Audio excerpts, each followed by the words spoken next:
Welcome. Welcome to the second hangout of our new webinar series, Innovation by Design. Today our hangout topic is, will innovation and design evolve in 2017? Or more importantly, how will it?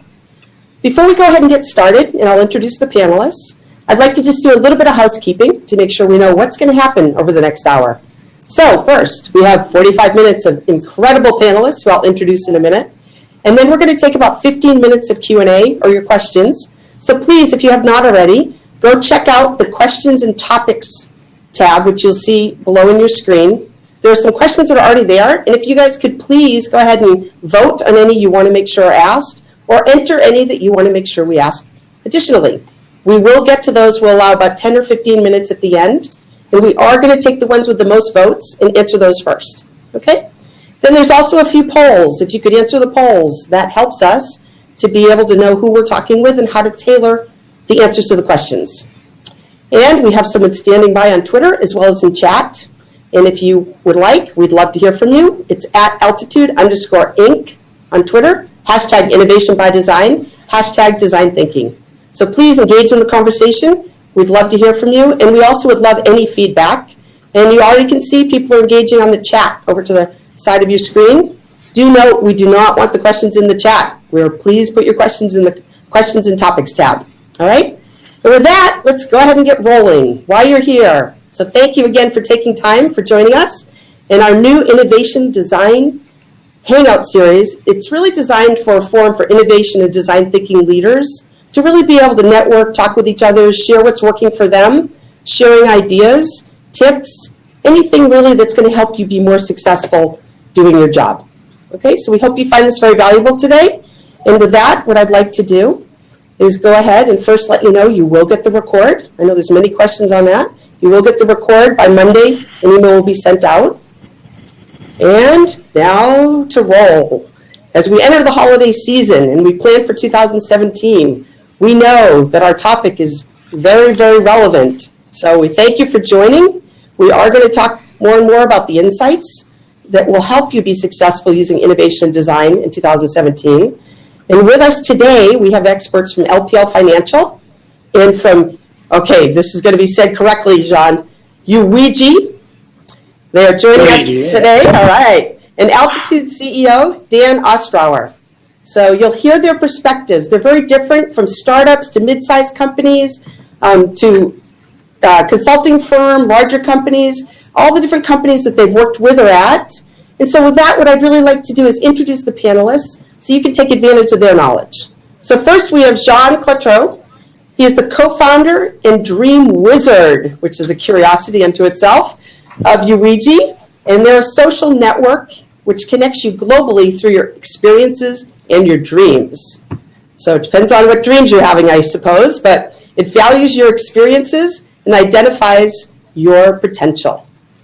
And then the other great panelists we have today, and you'll see why I call them experts and great as we can move forward, is Aisha Taitano, and she's the VP of Innovation and Design Thinking at LPL Financial. They're the largest independent broker-dealer, and Aisha is responsible for the adoption of design thinking principles across the enterprise and major projects and initiatives there.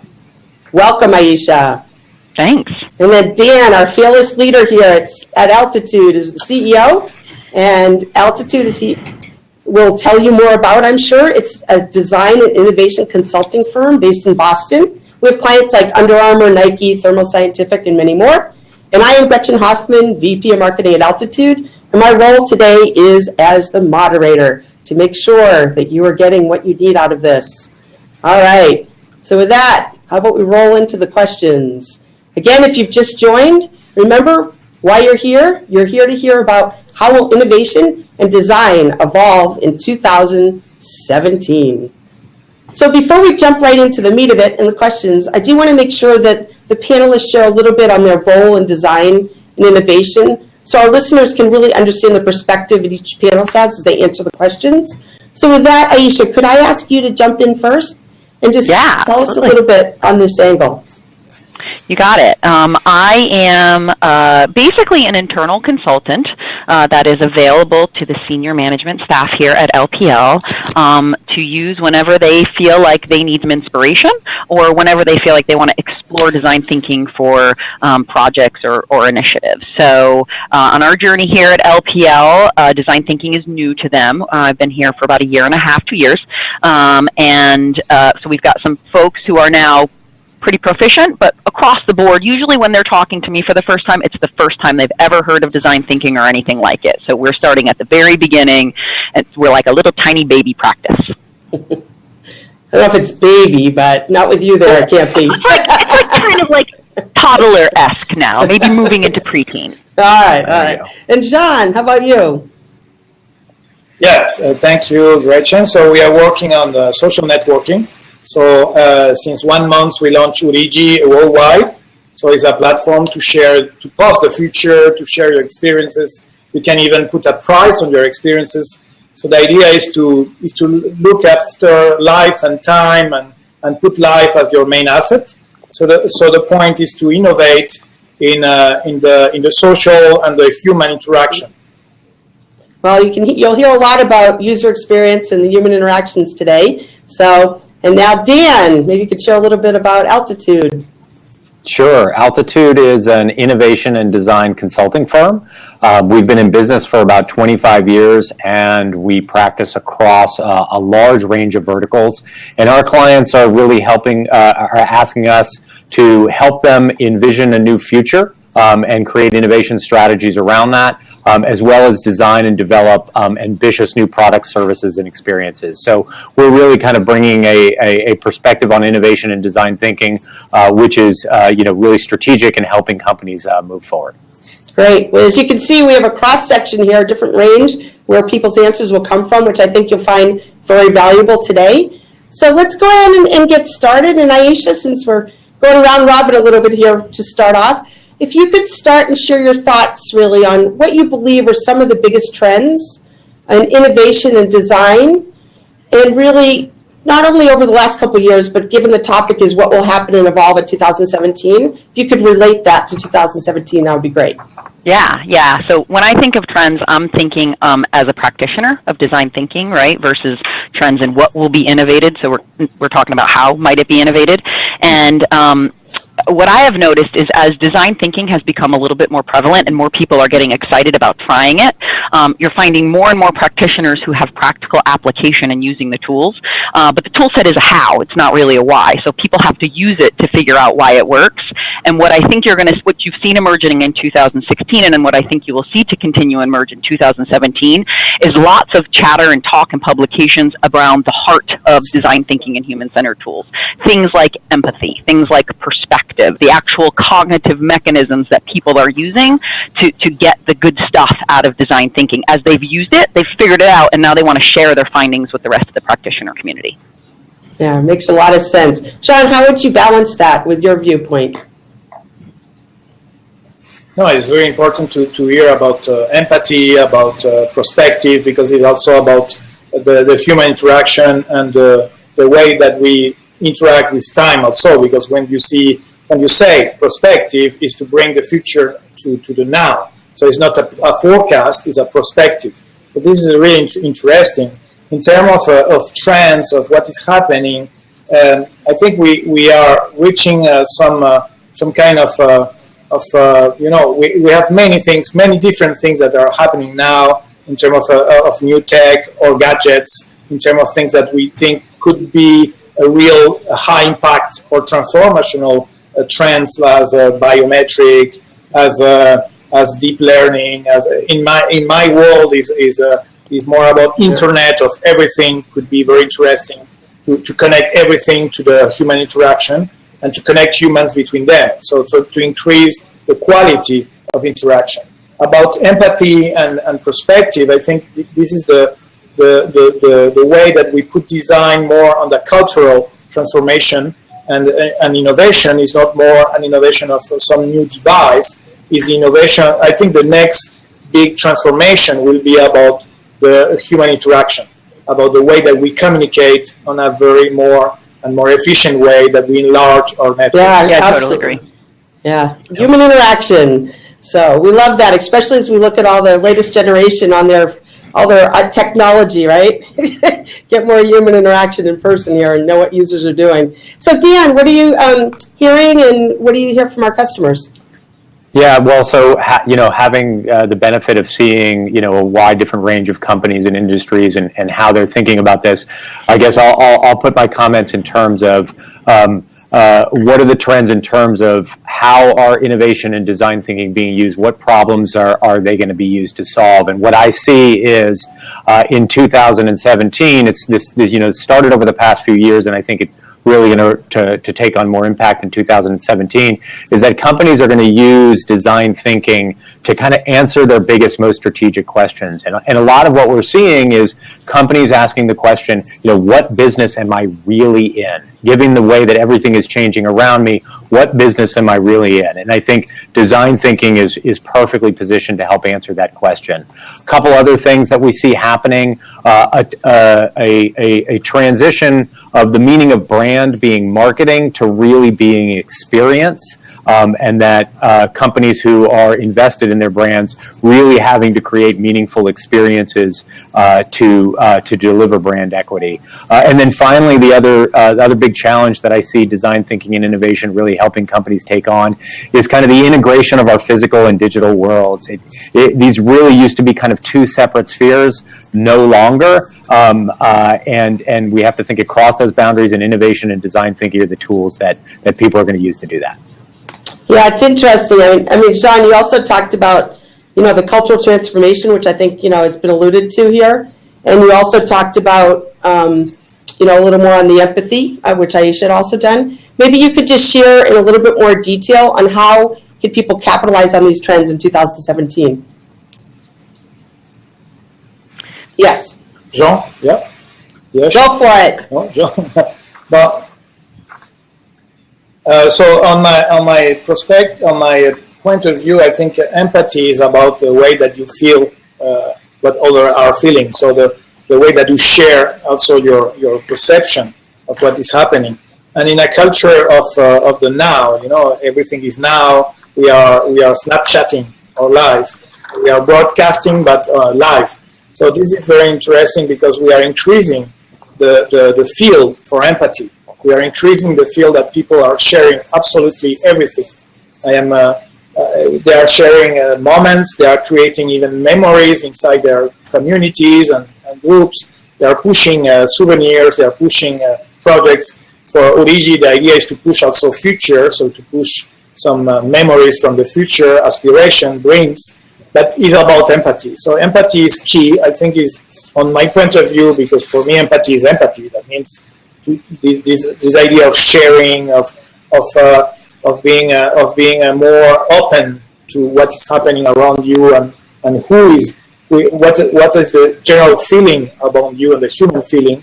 I think this is key, and I think more than, because the difficulty when you are launching something about posting the future or publishing your dreams and your aspirations, your projects, is the point that today everything is for now. Everything is the immediate instant. So people are not projecting themselves. So the idea of perspective is very interesting because it's very, on my point of view, it's very far away. It's very disruptive compared to forecast, compared to I will have a project in 2020, blah, blah, blah. Now here is now. Perspective is bringing now what I want to do, what I want to dream about it. So if you mix these two elements, you can make amazing things. Excellent. Would you have any comments there, Aisha? Yeah, when I'm, so design thinking and innovation in general are concepts. They're very sexy. So it is not too hard to get someone's ear when you're talking about them. But when we have to actually make business sense, we have to make brass tacks, right? So we have to really talk about the impact of things like design thinking and empathy on your bottom line. Why does it matter? The long and short of it is I'm probably not sharing news with anybody, but consumer electronics in America have significantly changed the way everybody expects a company to interact with them. Everybody.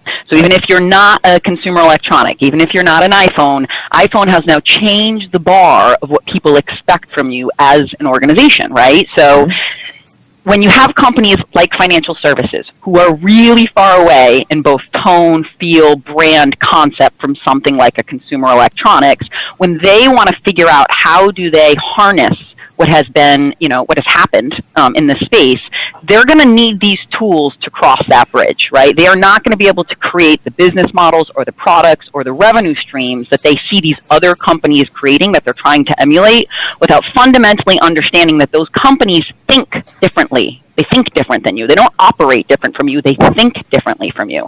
So really getting people to understand that unlike something like Lean or Six Sigma, which certainly include a mindset, but not necessarily something that really has to be adopted by everybody, this is the type of thing where anyone who's doing anything creative, i.e. creating something, a process. We are being creative when we create a process. Everything from like a PowerPoint document all the way up to products and services. Getting a group of people to realize that they need a single way to think about that, a single way to guide folks through harnessing a third person's point of view, let's say a customer or another user's, and really using that to create collaboration, cooperation, a feeling of engagement. That's how you're going to be able to commoditize these thoughts, is by deploying them in such a way that it encourages you to focus on how you and your customer are going to interact in such a way that you can get ahead of the game. It's not really like thinking about satisfaction surveys where you can kind of go afterwards and say, how did it feel? It's getting ahead of it to say, no guys, beforehand, how do you want it to feel? And then how do we make that happen and check to make sure that the feelings we're trying to create, the experience we're trying to create is really happening. I tell people that good design is a pay me now or pay me later proposition. You can skip it at the front, but you're going to have to take care of it at some point, and it's probably going to have interest. So although it feels like this is making things longer to begin with, it feels like, oh, can't we just go do this stuff? Yeah. Skipping the steps now, you're going to have to, capital impact. You are going to have to pay for this later. You can't omit good design. Your consumers won't let you. So it's not hard. Once you start explaining it to people that, it costs money to ignore this, it becomes a lot easier to make your argument to use it. Aisha, I forget who made the quote, but somebody had a quote that said, design is not optional. You can choose between good design and bad design, but you're designing. But you will have design one way or the other. Which one do you want? Yep. Right. Exactly. Yeah, it's a great quote. So, hey Dan, are there a few catalysts that you see in 2017 that you think will cause some changes in innovation design? Yeah, well, I talked a little bit about the trends of how important innovation and design is going to be in 2017 to companies charting their futures and creating experiences. And I think, Aisha was picking up on some of those themes in terms of how pervasive in an organization this kind of thinking has to be to solve those sorts of problems. And I think what's driving some of this, and again, Aisha referred to this in terms of consumer electronics, there's technology is driving a lot of what companies have to deal with, right? And so there are big trends in technology in terms of everything, from sensors to processors to cloud computing is just getting cheaper and cheaper and cheaper and more portable and easier to use. And that essentially shifts the entire landscape of how companies have to meet people where they are and the tools that they have to do so. And so that drives the question of, well, what business am I really in? How do I create an experience? And so there's certainly technological trends. I also see big cultural trends. And, this might be a little bit US centric, but, the whole conversation now going on around post-truth, right? And the fact that it is so hard to know what is real and what is true right now. I think what that means, and especially for younger generations, they don't trust anything that you tell them. They don't trust anything that you tell them. So you have to do it, right? So if you think of the logo and the marketing and everything like that in brand as being making a promise, the experience is keeping the promise, and it's the keeping the promise that counts. And so if you put these things together, it really changes the way companies have to think about what they do for people and how they do it. And that's why I think design thinking and innovation are going to be such important tools. Agreed. Yeah, very, very good points. So Aisha, could you talk a little bit maybe on the innovation and design challenges that you think companies and institutions will be facing next year? I think that's definitely been a hot topic that we've heard various folks asking. So the biggest thing I face, and it's a paradox of a problem because it's hard to pointed out to folks is that the 80s and 90s, so first, let me say, we talk about empathy a lot, and you can't really talk about empathy without understanding what's on the other end of the scale, personality-wise. Empathy is on one point, and narcissism is on the other, right? So, on the other side of the scale. We have a really good language around empathy and really bad language around narcissism, but narcissists have their pluses. They're very focused. They're very good at, whereas empathy is kind of expansive thinking, narcissism is kind of reductive thinking. Yeah. So, the drive for standardization in productivity and production and predictability of output in the 80s and the 90s have really meant that the people who grew up working in that generation, they're now running companies, and they were coming up through their experience in a time when really highly narcissistic traits were really valued and were promoted. And so now we have a generation of senior leaders, and I'm going to say this, and it's going to sound negative, but really just for a second, drop the good or bad to empathy and narcissism. Yeah. We have a set of senior leaders running corporate America who are really, really narcissistic and are also really introverted, right? And what that means is they tend to have focus on self, and they don't want to mess up in front of their customers. When things go wrong, they want to lick their wounds, go back to their conference rooms, noodle within themselves, and then come back with a grand reveal. It's literally the opposite of what design thinking is. Design thinking is really empathetic, extroverted behavior. It means that when things go wrong, you're not thinking, let's go back and regroup. You're thinking, let's go talk to our customers to find out what happened. So I find the biggest challenge is that the leaders who are asking us to do this are really willing to delegate it to us because they kind of don't get it. It's not how they naturally think. And that is a paradox that is very, very hard to navigate, because at the end of the day, you've got to convince a bunch of people who don't necessarily make decisions this way, and by the way, have had a lot of success making decisions the way they make it, to literally think completely opposite from the way that you've always thought.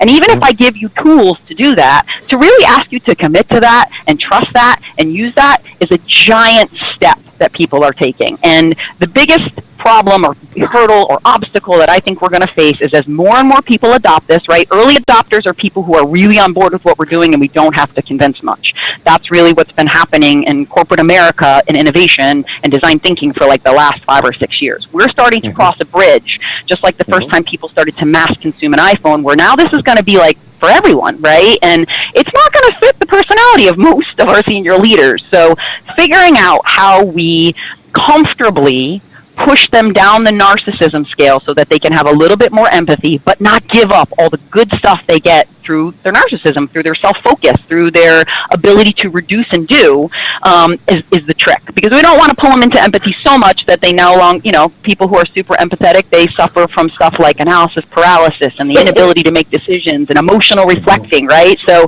we don't want them to be way down on the scale so that they can't do. We just need to push them down the scale a little bit and teach them how to use the tools in a controlled way. But even convincing them they want to do it can be kind of hard because it's contrary to all the experiences they've had so far.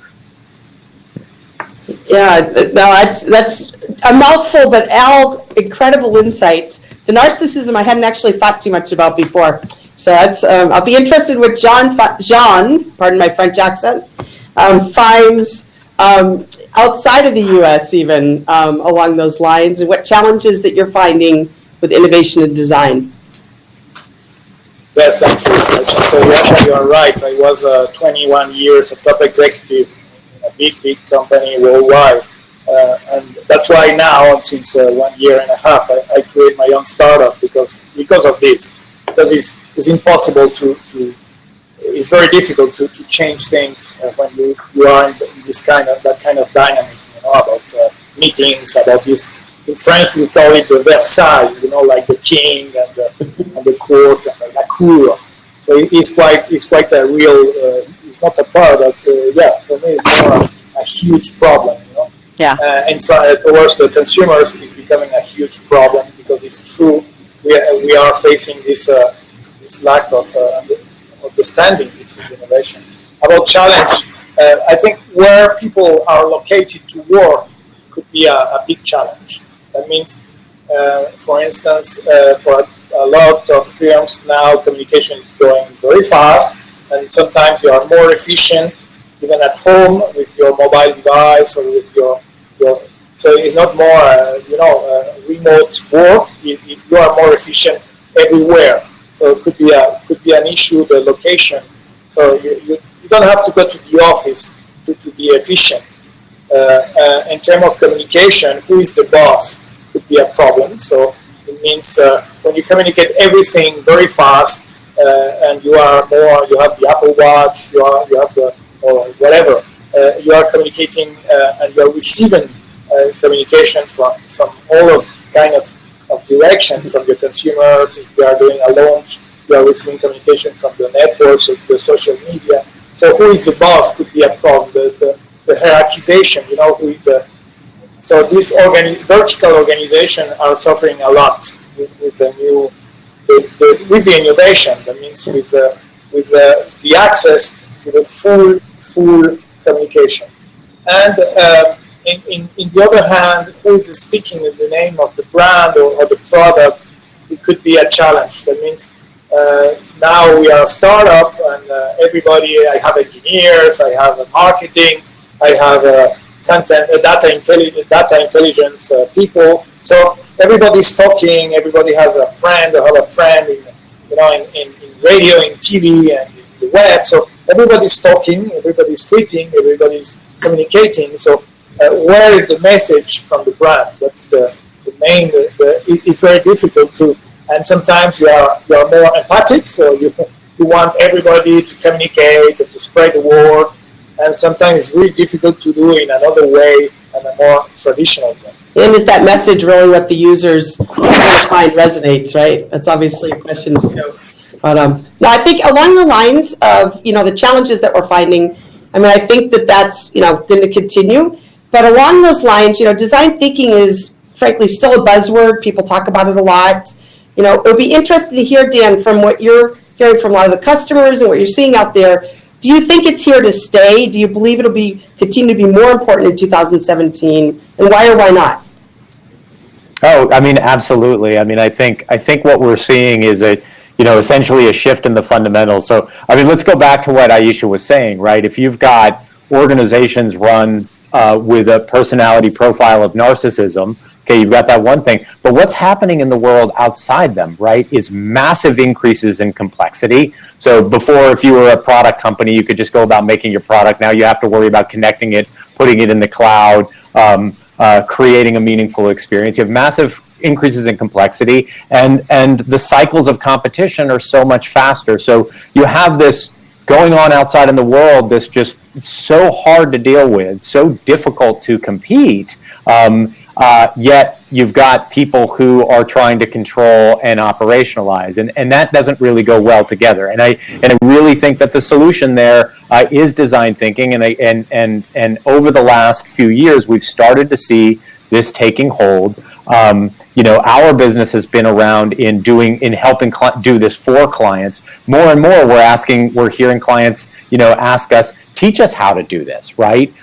Help build like the types of things that Aisha is building inside an organization so that they can think in through these new ways. I really think there's no choice. I think as you look forward, the key to continued growth in the types of economies that we have is human-centered innovation and design thinking. I think that is the path to growth in the 21st century.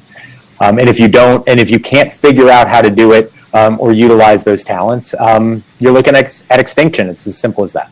Well, that's well put, and I think you can't argue with it. Go ahead, Aisha. I was going to say, what I'm noticing as I talk to other practitioners, so in things like this that we're doing today, and then just in general, indulging in my own thought, leadership, the stuff that I read to kind of grow the way I'm thinking. I think design thinking is right on the crest of going through a bullwhip effect through the dynamics of corporate America, right? So our community is not 2D, we are 3D. Corporate America is 3D, right? So we have on the front line of the supply chain, you have people who deal with customers and consumers directly. And first we saw design thinking really take off in product design, and now we're seeing it move into service and experience design, but it's all still happening only with those companies that are dealing with consumers. So for example, the company that sells leather to Nike, they're not probably thinking about design thinking quite yet. It's not even in their hemisphere, right? So because they're farther back in the supply chain, they're not dealing directly with consumers. But what's happening is Nike is, or any consumer retail is, right? And so slowly but surely, their expectations are changing because they're changing the way they're working with their customers. And you're seeing like a bullwhip, you're seeing the effect push backwards in the supply chain. And I think very soon you're going to see, if we're not careful as practitioners, a commoditization of the design thinking space to appeal to those companies that perhaps don't understand why they have to consume this. They only feel like they do. Think of it kind of like how people adopted ISO 9000 or Lean, right? They all did it because, oh, I have to be Lean to work with Walmart. I have to be a Lean vendor. They have to Lean certify me or I can't do it, right? So I think we're about to see I don't think it's going anywhere. I think what we're going to see next, let's say over the next few years, and probably beginning in 2017, I can tell by the types of companies that are making inquiries to me about changing, right? I think you're going to see it start to be commoditized to folks who aren't quite sure why they're consuming it because they're lack of empathy. They're very far away from the catalyst. And so therefore, I'm interested to see where it will go and how it will morph. You know, the good news is that when you do that, you often shed methodologies down to their essence, down to their core, their bare bones. And so it'll be interesting to see the evolution of how it might pare down or focus to work with these folks who are, LPL is one of them, right? We have consumers, our advisors, but our customers, our advisors, but we're pretty far away from our consumers. Our advisors deal with the end investor, not us, right? But for the first time, we're having to seriously mine that dynamic in a way that doesn't step on our customers, the advisors' toes, but still lets us get learnings and findings so we can better support them. That's a very simple, one-step example. That's going to get really complicated when it's a supplier, a vendor, a manufacturer, a retailer, and a consumer. When we have to go way back to that supplier, now it gets really convoluted. I don't know how it will resolve itself, but it'll be interesting to see how it morphs and changes. I don't think it's going to go away. I think it's going to, go through a little bit of a metamorphosis. Yeah, it'll evolve. Yeah, and I think we have to be conscious as well as, I think design thinking, it's a problem-solving methodology, right? And it's most useful when you're solving problems with high degrees of unknown that are very human-centered. And I think we also have to recognize that there are times where it may not be the best problem-solving approach, right? And those of us who practice it, we probably need to do a better job with our language system around explaining what it really is and when it's really most useful, right? Because I agree, Aisha, the commoditization thing, in today's world, everything can turn into a buzzword and lose meaning very quickly. And we're probably close to the top of a hype cycle and start getting into that phase where there's some drop off and then really make it real. Yeah, I'm starting to see the articles. I'm starting to see is design thinking really bogus? Is this really not working? And I think what we're noticing as practitioners is it's not one size shoe fits all. No, it's not. In fact, I tell people all the time, if you have a project plan, I'm going to blow it up. So unless you know what I mean? Like if you come to me after you've decided you're going to do, I'm a designer. We're going to have to regress and start over. So if you're to the point where you're planning execution, don't invite me to the party. That's just going to make it not nice for everybody, right? So understanding where, situationally, when, how, all of those things we've had to learn as practitioners because we're excited. We're like, heck yeah, use my magical tool for everything. We've got to kind of figure out, actually that didn't make sense at all, and this makes a lot of sense, and be a little bit more thoughtful in how we're explaining it to everybody. Yeah, I agree. It's interesting because we talk design thinking as a buzzword, but also we have lean startup, agile, et cetera. So, Dan, I'm curious, as we talk about those as buzzwords, how do you think those will evolve? Yeah, I think everything is going. I think we've got a collection of buzzwords out there that are all kind of in a similar place in terms of this hype cycle. They get a lot of attention, and now we're going through the processes of really figuring out what they really, really mean. When it comes to agile and lean startup, I see a lot of overlap with design thinking. Actually, I think at the core, what these words are really about is operating in a way that looks more like build, test, and learn, right? Instead of creating the master plan, going about it, spending 5 years executing it and then see how well you did, it's really about doing things in shorter cycles, getting closer to your customer, letting them be more the arbiter of decision, trying things out and learning, right? And as Aisha talked about before, that's more that's more an empathetic mindset than it is a narcissistic mindset. I see that as the cores of both agile and lean startup, and in fact design thinking. I think if we can get more real in our language systems and kind of like all kind of understand that and see these things as not competing, that's where I hope it goes. So I think those methodologies are here to stay. Which buzzword comes out on top and how do we talk about things? I don't know. I'm not very good at predicting that, but I think that they share common cores and that those things are here to stay. I think they're like absolutely the same. I got to be honest. I think they're literally a different personality perspective. They're like different flavors of ice cream. They're all ice cream, right? Yes. So honestly, I have no problem. If I'm using design thinking language with someone who's technical and they revert to agile language, oh heck yeah, let's talk agile. Good enough for me. Exactly. The same with lean startup. If you're really operationally focused, and so the idea of rigorous examination is the words I need to use to get you on board with the concept of, hey dude, you don't know yet and you need to go test. Awesome. I will use whatever language you say. To me, they're completely interchangeable. I'll use whatever one fits the personality of my customer the best. Perfect. Yeah, that's definitely a great point. And I think the buzzwords are here to stay because they're definitely having an impact. And I think we're glad for that given we're in innovation, design thinking. Hey, I don't know if I call it a buzzword, but it is somewhat IoT, right? So Dan, I know you've spoken a lot on IoT. I think, Sean, you mentioned IoT earlier. Dan, I'd love your thoughts on how will IoT and connected products be leveraged now versus what's going to happen in 2017. Yeah, I mean, this is a massive trend. I think it's a massive disruption for a huge sector of our economy. So it's a little hard to pin down exactly what's happening in 17 versus 16. But I think what we've seen a lot of is that companies have taken on the IoT challenge as if it's a technology challenge, right? So I make coffee makers. I've heard all this talk about IoT. I'm going to throw a Bluetooth chip in my coffee maker, and now I'm doing IoT. And we've seen a lot of that, and so you've seen a lot of, like, Nielsen had a report that said, 55% of people think that, smart connected products are just gizmos, and that's because there have been a lot of gizmos. So I think what it becomes about now is it becomes about flipping that on its head. It's not a technology problem. It's a human problem. First, a business problem second, and a technology problem third. The technology is there, the tools are there, but the real question is, why would people want a connected device? What problem are you trying to solve for people, right? Everybody, we always say, nobody buys a drill bit, they buy a hole. So what's the hole, right? And IoT gives you a whole new set of tools and instruments that you can use to help people, make that hole. And I think that's the flip that we're going to start to see in 2017. Yeah, absolutely. Hey, for the folks listening in, we had promised to answer your questions, so just a couple things. We're going to do the panel for about, 8 or so more minutes. Then we'll make sure we get to your questions. So again, look at the questions and topics area. Vote for the questions you want to be asked or add in your own. And also be sure to remember we are on Twitter, Altitude_Inc., #DesignThinking. And we are very, very happy to engage with you on Twitter, or you also have the chat over to the side. So thank you, and let's keep rolling here, and then we will get to your questions. All right? So what I'd love to just hear a little bit is on innovation strategy. And Aisha, I'm going to ask you just to talk a little bit about how are you incorporating that, and how important is it at LPL?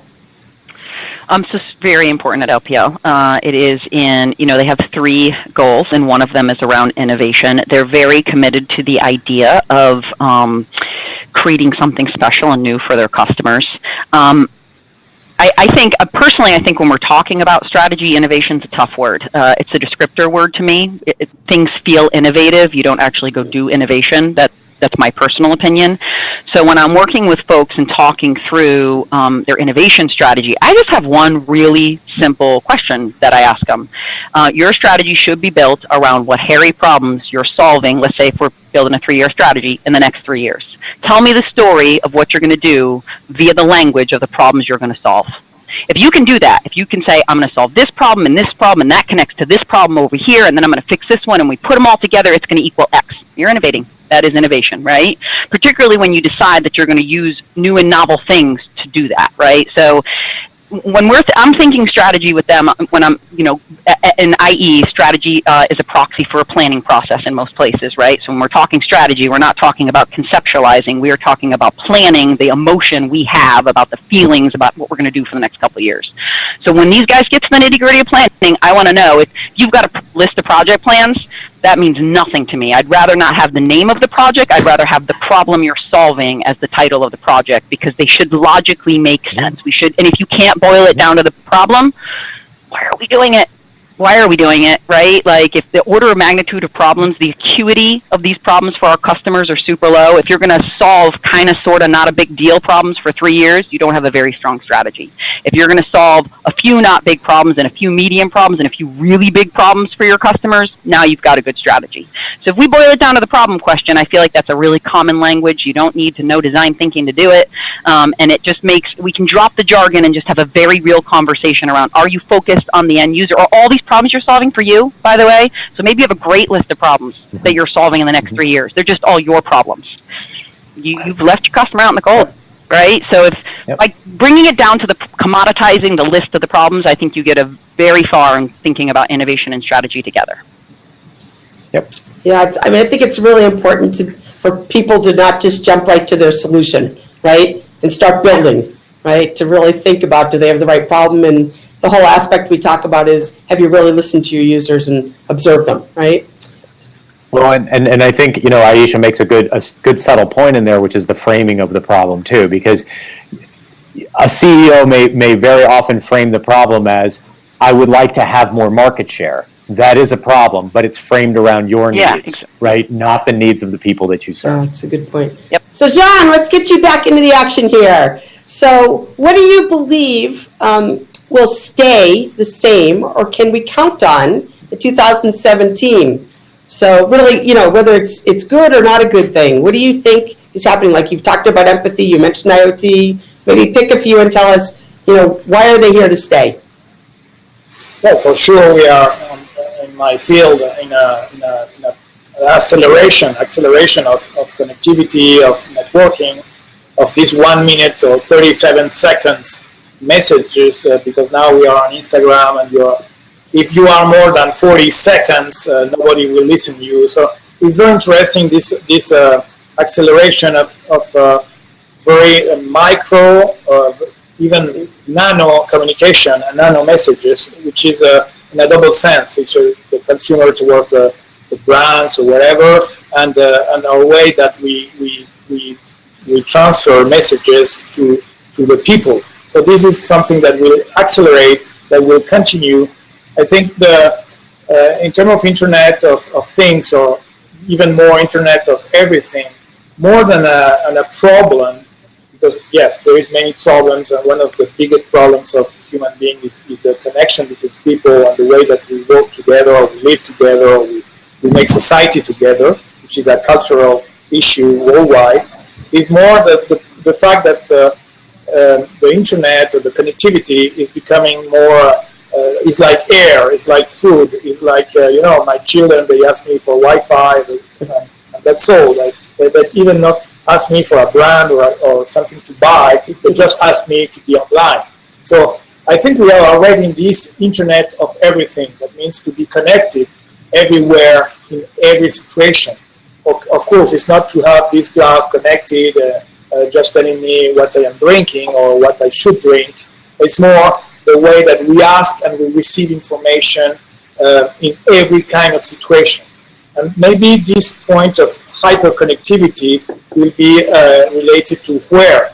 That means there is many places in the US where you are not connected, even in Alaska, or there is many places with people where the connectivity, the connection is really bad. So now with this acceleration of networks, of social networks in my field, but even acceleration of the way that we buy online, etc., places where the connectivity or the connection is poor is a real problem. That means we need to increase the way that we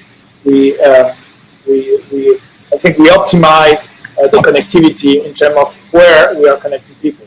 But this acceleration of connection is something that will remain for the next 10 years and even more. And then maybe the social impact, the human impact of what is happening now, we have to measure that. So when I say social, for instance, in my previous position, everybody was, okay, he's talking about social and social divide. No, social is consumers, social is society, social is money. So the consumer impact, the social impact of the acceleration of connectivity will be an issue for sure. That means, as my last point, is the way that you choose or the way that you decide to buy something. Now we are reaching a point of saturation. So that means it's very difficult to consume today. It's very difficult to decide what you need. And this is a big issue. Yep. So we're getting close to where we should jump into the listeners' questions. So what I'd like to do is just go around to each panelist to wrap up this portion of the Hangout and ask, and Dan, I'll start with you, is could you really share the top 2 trends you see for 2017 and any tips listeners should really know that they should capitalize on? And you can repeat slightly what you said before. It's just really for emphasis so people know the key takeaways that you would recommend. Yeah, I mean, the big trends, to go back to those, are design thinking, being used to help address the most core strategic questions of a company. What business am I in? And this shift to integrated experiences that integrate across the physical and the digital and the service experience. Those are really kind of big trends. But I guess the tip I would say is don't be afraid to start small. Think about nurturing design thinking in an organization as you start a little fire somewhere and you protect it and you add kindling and you make sure nobody comes and throws any water on it. And then over time it starts growing and other people come around the fire and they make it bigger and bigger. And so don't be afraid to start small with it, even though where it needs to go is something big. Great. John, what would you say, just as a short wrap-up? Yeah, no, very short. I agree with Dan and Yasha. The point is also the humility, the way that we do things on a very simple methodology. Problem solving is very important. Minimum viable product is very important. The feedback is very important, and now we have feedback immediately, instantly. You have feedback for everybody, so everyone can give to you a feedback, which is really interesting to optimize the market fit, to optimize the product market fit that you are doing, and the adaptation is very important, flexibility, and to come back to the first point of perspective and empathy. I think this is the real big trends for the future, is the way that we are more better humans, that we interact in a better way, that we imagine in a better way the future. So the future is to be, so design is the future. When you say design, you imagine the future. It's science fiction, I know, but design is the future, and the future is now. So perspective approach with an empathic, very large way to receive feedback is very important. Yeah, we love hearing design's the future and design thinking is here to stay. And Aisha, what are your takeaways you'd recommend for the listeners? Yeah, to piggyback everyone else, I think your trends that you're going to see is a stronger focus on empathy, even outside of design thinking. I think you're going to start seeing that as a buzzword pop up a lot. And I think, to capitalize on the concepts of narcissism and empathy from earlier, I think because it's going to get more popular, you're going to find more practitioners who are working with folks who are really on the opposite side of the spectrum of behavior when we're talking about what design thinking looks like. And my tip is you have a paradox, right? You have a design constraint. I have a bunch of not empathetic people who need to think empathetically. How do you do that? Take your own medicine. I feel like this is my officially Aisha's motto. Now that you've probably, if anyone's listened to a few of these, they know it's What do? You create experience. These are your customers. This customer group we've been talking about, it's your executive leaders. They're customers of yours, right? So how do you change how they think? You give them experiences to do it. Exactly what you're advocating they do for their customers. You start exactly in the same place.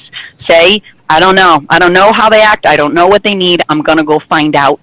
And by doing those same activities that you're telling them to do, you'll create experiences that lead them on the journey to get them to mirror that behavior with their customers, right? So you're going to show, not tell. I think that's kind of like a big premise of design thinking is do to design, right? It's design in such a way that you can do it and figure out if it works or not.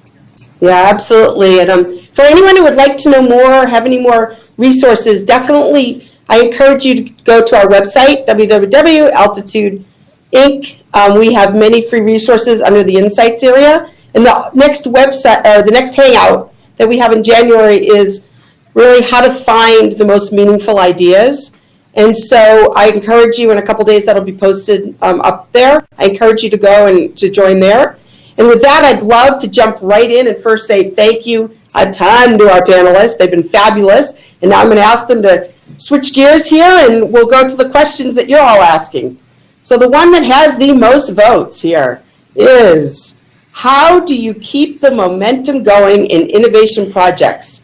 Everyone is really keen in the first couple of sessions, and then things start to fall off. And I know that, Aisha, you have had experience with this. I've heard you talk about it. Maybe you could take a first crack at your thoughts here. Yeah, my personal tactic is, I think you'll know as a practitioner that as your energy wanes, the group energies wanes. You're the facilitator, so think of yourself as the emotional beacon for the whole experience you're creating. If you keep your energy and enthusiasm and excitement and commitment to the thought process intact, and you share it with people, share your emotional feelings about design thinking with people, you will inspire them to keep the momentum going. Momentum maintenance is an emotional practice. It's not a logical practice. It's not about updating statuses or making sure project plans are complete. It's emotionally shepherding your group through this process, knowing they're going to be angry, they're going to feel such a range of things. They're going to go through a roller coaster ride. So if you stay positive and you stay encouraging and you have your tips in your back pocket for when you need to inspire people, you can manage the emotional experiences people are going through and make sure they don't lose interest and drop off. But I've noticed the two match. Usually I notice my folks are waning when I myself am waning, right? When I'm getting a little tired, a little bored, but they're doing the same thing I'm doing. So that's my cue to step up how I'm coming to the table. I have trouble imagining that happen. Really practice, right? Do you ever share results or try to have more communications out on what's working? Oh yeah. We brag a lot. Don't be afraid to brag in this space. Your bragging is everyone's bragging, right? So of course, focus on your end user. You didn't do something, they did something, but you helped them, and you can tell the story in such a, they don't want to brag about themselves. No one wants to. So you brag for them. You tell the stories of how great other people are doing and adopting and what change they're making. And that should all go into your cadre of inspiration tools, right? How you inspire other people to want things. Paint a picture of the future. Gene's tool is, by the way, after we talked, I had to go download it. His app is an amazing way to do something like this, by the way. The idea of dreams against time, of aspirations, things that have happened and will happen. Time is context. If information plus context equals knowledge and intimacy, then that context builder is a big tool that one could use to create an empathetic experience, an inspiring experience for a group of people. It's the idea of, we can't just talk about what we're going to do. I need to talk about how you feel about what we're going to do so that I can manage it and inspire you when you need me to. Yeah. Gretchen, I want to just jump in on this question a little bit too, because I think one thing that's really important here is to recognize that, the people, in the questioner's question that may be waning in their interests, oftentimes are people from other parts of the organization who, maybe they're not part of the innovation team or they haven't been trained in design thinking. And so we have to keep in mind that we may be speaking in a language that doesn't connect with them. So it's really important to again, put yourself in their shoes. where are they coming from, and what's the language that's important to them. We have a little shorthand for this, which is to say that organizations come with one of three different innovation identities. They're either data-driven, consensus-driven, or vision-driven, and you have to understand that identity of the organization, and that's going to change the way that you speak. If it's a vision-driven organization, you're going to talk about purpose and mission and the customer. If it's a data-driven organization, put that business case around things, and you got to talk about, how is this going to drive the numbers, right? And so think about who they are, what they care about, what their incentives are, and what their language system is, and try to pick that up. Yeah, excellent points here. So hopefully folks feel that they've gotten their questions answered on the first one. The next question, which I'm going to go to, it's a little bit of a mouthful, and I think it relates to what we've already talked about when we were talking about trends. So I'm going to go ahead and just read it, and if you have any additional comments, that would be great. It says, I sense that 2017 will see innovation and design thinking strengthen their hold in popular culture and corporate communications. The terms are trendy, but their use does not reflect a good understanding of what they represent. This is at the risk of commoditizing their appeal once other buzzwords take the stage in boardrooms and on magazine covers. I didn't know people had magazines anymore. Okay, but also at the risk of losing your value of what these techniques can bring to the industry, no matter what sector you're in. Okay, so that's kind of the statement. You guys can actually read it in front of you. It might be easier. But do you have any additional comments or thoughts that you could add?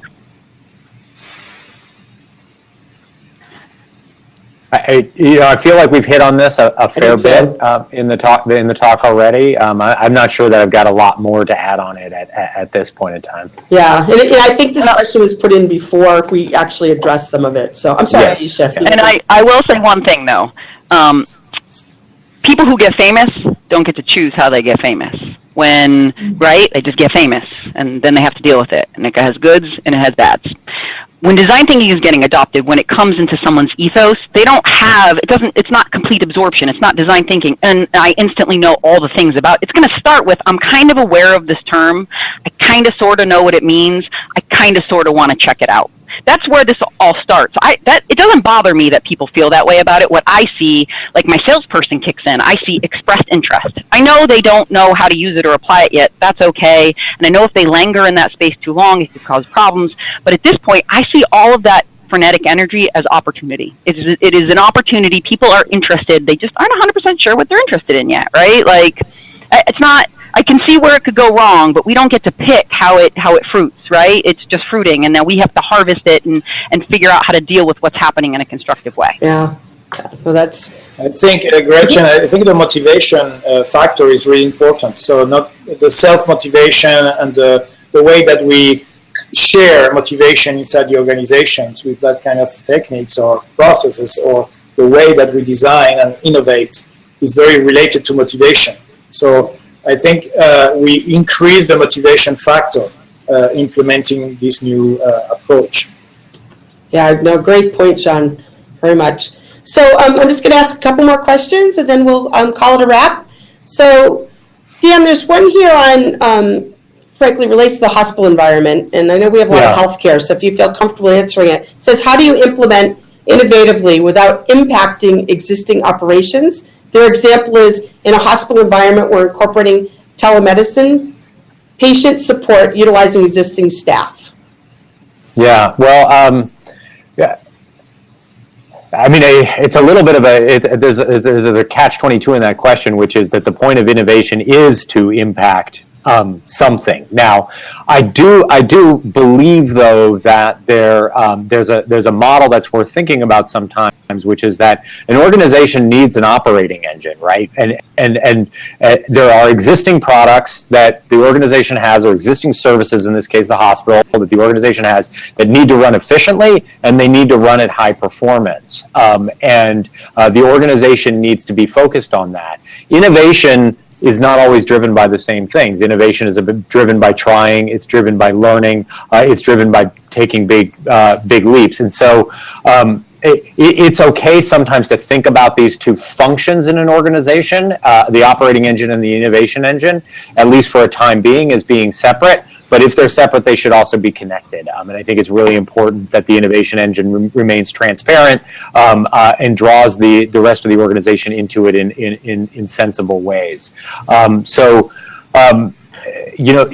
Not everything needs to be innovated all the time, and I think that's worth, that's worth keeping in mind as you go about doing these things. Yeah, well, that's very true, and I think it was interesting. We've had GE was on one of the last panels, and their comment was, it's very important that people don't just look at it that there's one department doing innovation or one department doing design thinking. It needs to spread throughout the company, and people need to be on board and believe in it. And yes, it's a challenge. Yes, there needs to be a group that's facilitating the innovation design thinking. But, over time, we do need to do that cultural transformation. And I think we'll continue seeing that happen, more steps, more companies getting on board as we go in further and further into 2017. So we're at the top of the hour. Again, I encourage you to go to www.altitudeinc.com. We have many resources under the Insights tab that we hope you'll find valuable. We hope you will join us in the January Hangout and any future ones. And I very much want to thank our panelists who were stellar, and hopefully you found it very informative today. So again, Aisha from LPL Financial, John from, I hope I say this right, Uriji, and Dan, our fearless leader at Altitude. I thank you all very, very much, and we'll hope to hear more and more as we move forward. And we're happy to have you reach out to us at Altitude if you have any questions. Thank you again. Enjoy your day. Thanks, guys. Bye-bye. Thanks, everyone. Bye-bye. Thanks for joining us. Bye. Bye.